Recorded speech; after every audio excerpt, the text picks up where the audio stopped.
Olá, muito bom dia, muito obrigado mais uma vez pela sua companhia. Está começando mais uma edição do programa Agronegócio e você vai ver a partir de agora.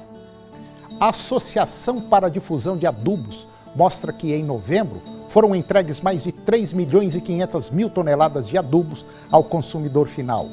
Sorgo é uma cultura com custo de produção inferior ao milho e que pode complementar a segunda safra em Goiás e também no Mato Grosso. Deve chover na maioria dos municípios do estado de Goiás.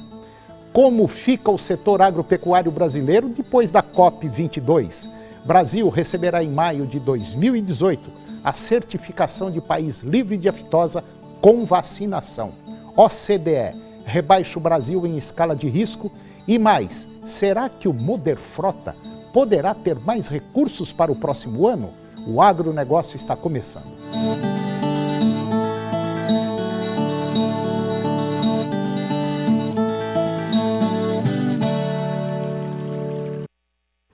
Segundo os números da ANDA, Associação para a Difusão de Adubos, em outubro foram entregues 3 milhões e 600 mil toneladas de adubos ao consumidor final aqui no Brasil.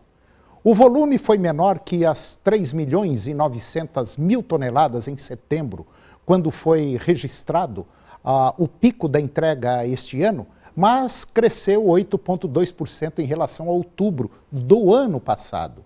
No acumulado de janeiro a outubro, o volume totalizou 28 milhões de toneladas, 9,4% mais que o registrado em igual período de 2015. A expectativa é de uma menor movimentação no mercado de fertilizantes agora neste último bimestre aqui no Brasil, considerando que boa parte do adubo para a safra 2016-2017 já foi adquirida.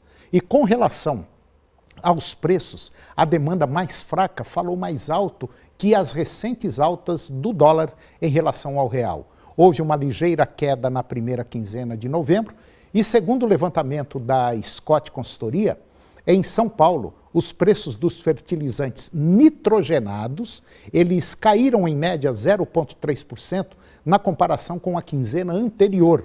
E para os adubos potássicos e fosfatados, as quedas foram de 0,5% para os potássicos e 0,4% para os fosfatados.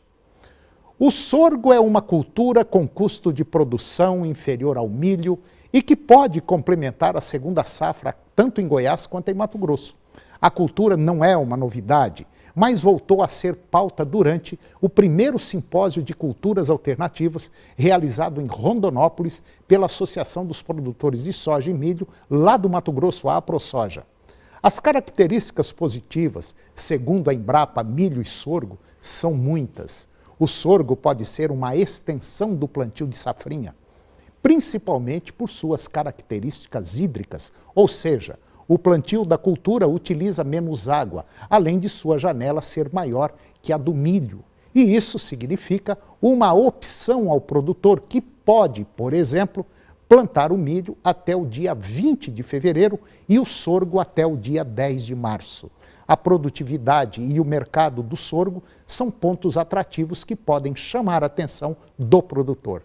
O sorgo pode chegar a uma produtividade de 100 sacas por hectare e o mercado paga até 90% do valor do milho.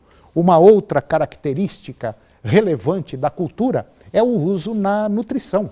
Na alimentação humana, o sorgo auxilia no controle da obesidade e sendo usado em barras de cereal, por exemplo. E ele também pode ser componente em rações de animais. O sorgo é uma grande alternativa, otimizando e viabilizando também a segunda safra de milho. O produtor não pode e não precisa ter medo de arriscar o plantio. Hoje existe bastante pesquisa sobre o sorgo e ele é uma cultura que traz benefícios ao solo e também aos produtores. E agora vamos ver como é que anda o tempo para hoje aqui no estado de Goiás.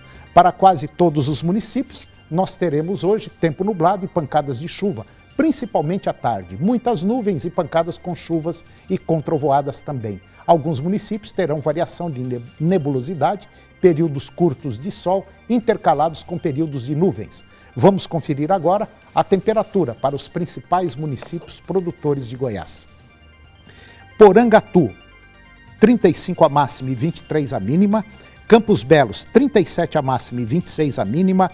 Ceres, 31 a máxima e 21 a mínima. Lusiânia, 28 a máxima e 22 a mínima. Jussara, 33 a máxima e 24 a mínima. Anápolis, 26 a máxima e 21 a mínima. Acreúna, 30 a máxima e 23 a mínima. Quirinópolis, 32 a máxima e 22 a mínima.